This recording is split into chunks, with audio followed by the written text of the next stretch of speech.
Hello, and welcome to Dyslexia Devoted, the podcast dedicated to building awareness, understanding, and strategies to help those with dyslexia. I'm your host, Lisa Parnello, dyslexia therapist and founder of Parnello Education Services. Join me as we dive into today's episode of Dyslexia Devoted. Hello, friends, and welcome back. And if you're a new listener, welcome to the show.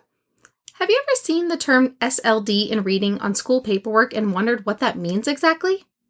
Welcome to episode 33 of Dyslexia Devoted, and today we are focusing on a term that you will hear far more often than dyslexia in an IEP meeting or any other special paperwork from school. Before we get started today, I have a little story to share with you, and a listener told me a few weeks ago that the Success Stories episode for number 25 brought so much joy and hope that I thought that maybe this story would bring a little bit of hope too. Yesterday, I got a phone call from a very excited mom on a Saturday to tell me that after 6 months together, her child is already testing on grade level at school, and they are no longer recommending that he change to the local dyslexia school next year. This little guy is only a first grader, and it is a true reflection of why it's so important to get support as soon as possible. It's a lot faster to get a child on grade level in those early years than if you use that wait to fail approach and keep hoping that it'll get better if you just let them keep doing what they're doing. Get help as soon as you can, no matter when that time is, whether that's 4th grade, 5th grade, 6th grade. The sooner you can get it, the better it is.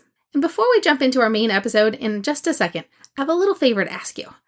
It would mean so much to me if you share this podcast with a friend. So shoot them a screenshot of your phone while you're listening, or share it on social media and tag me at Parnello Education to help spread the word with other parents and educators. I have my social media pages, but I know that a lot of you guys don't actually see the posts that I post, because I know I have many, many followers, and yet somehow it'll say only 4 people ever saw some of the things I put on there.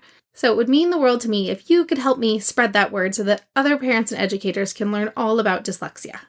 And now it is time for our month of learning to continue as we dive deeper into what an SLD really is, and this month we'll be ending with a free masterclass all about dyslexia on January 31st. So more info to come on that one. And those of you on my email list will be in the first ones to get that webinar invite, so be sure to sign up if you haven't yet. It'll be in the show notes. So why do they say SLD in reading instead of dyslexia? Before we can talk about dyslexia specifically, we have to talk about where those terms come from.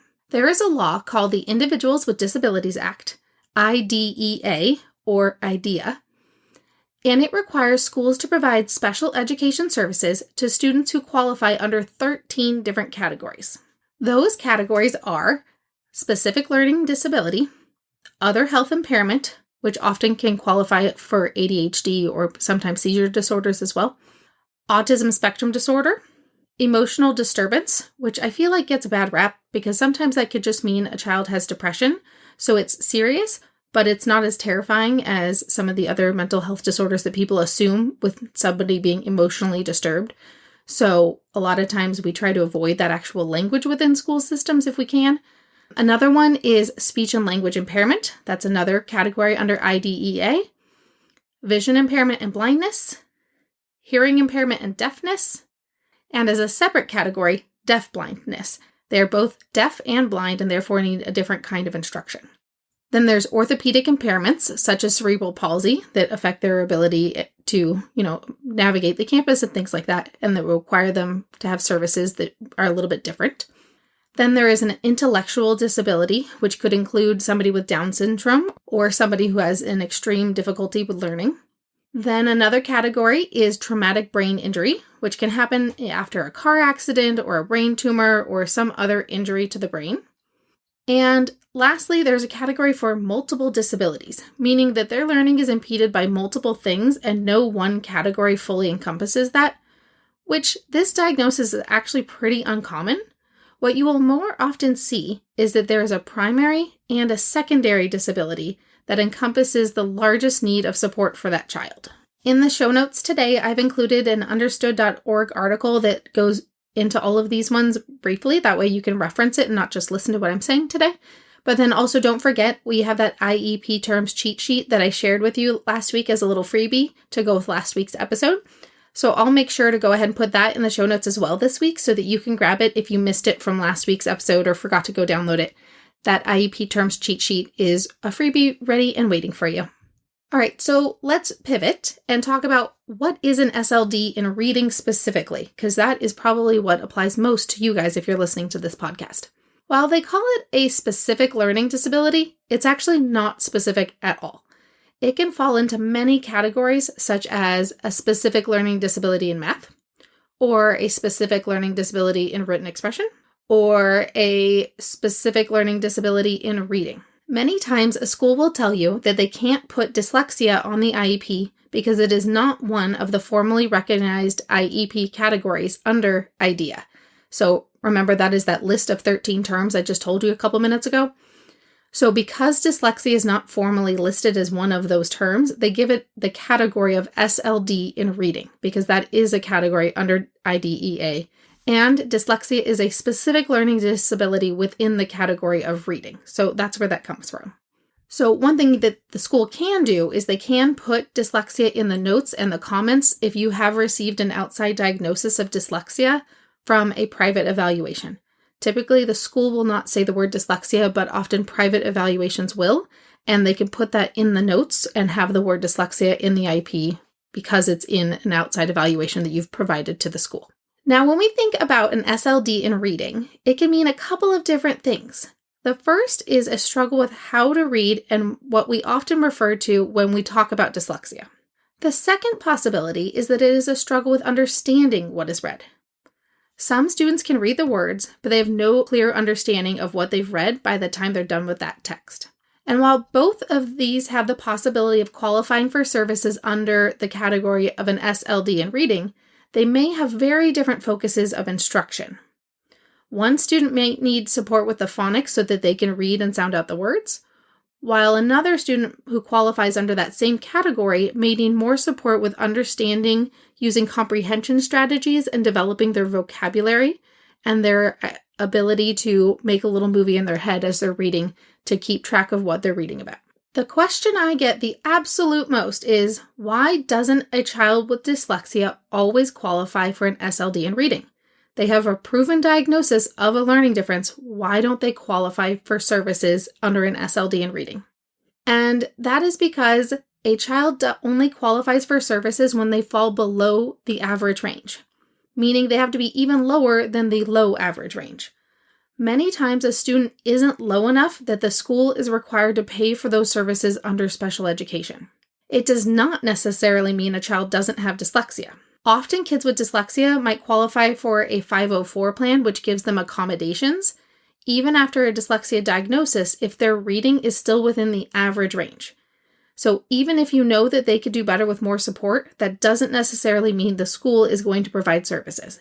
And this is one of the most heartbreaking parts of our educational system, is that even when you know a child has a learning difference, that doesn't necessarily mean their school is going to give them what they need to overcome or reach their full potential. Sometimes they get just enough to get by.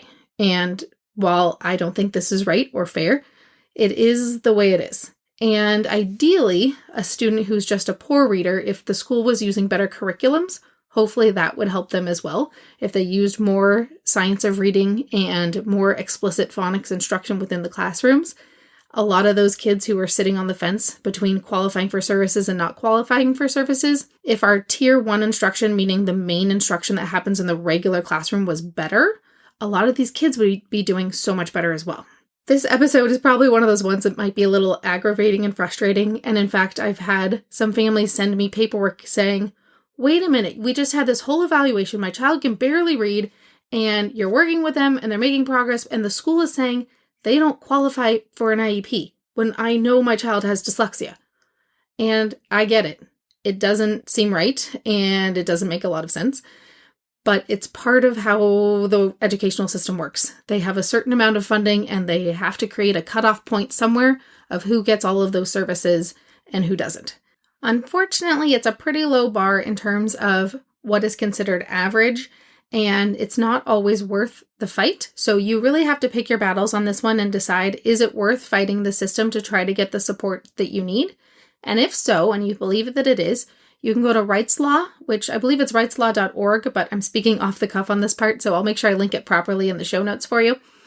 And that is where you can find the special education laws and see which ones apply to you, because I'm obviously not a lawyer. And then you also need to think about it from the other perspective of how much is it worth that battle? And sometimes those IEP meetings can drag on for months.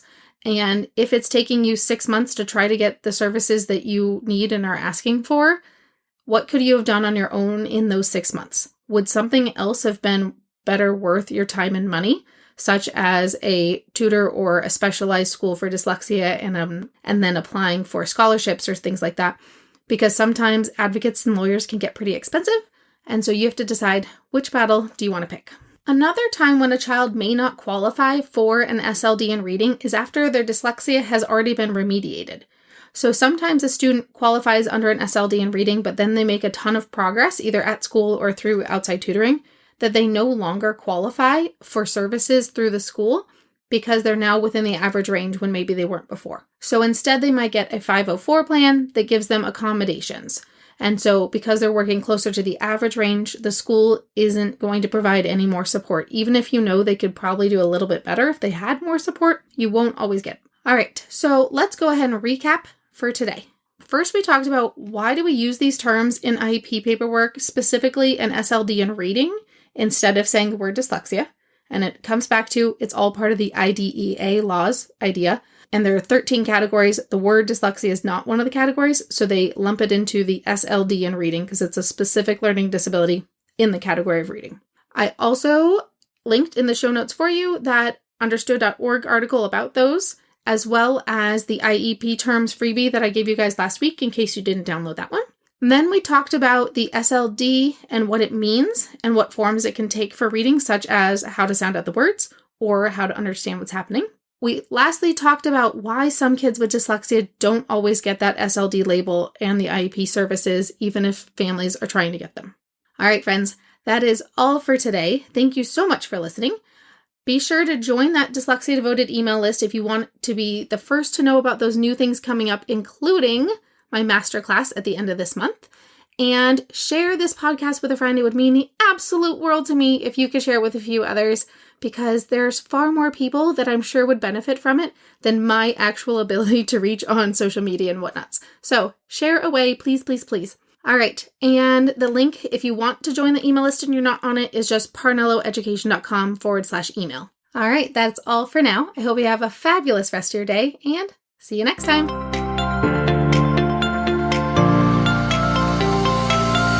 Thanks for listening to today's episode of Dyslexia Devoted. Join us for our next episode by subscribing to this podcast as we devote each episode to different aspects of dyslexia.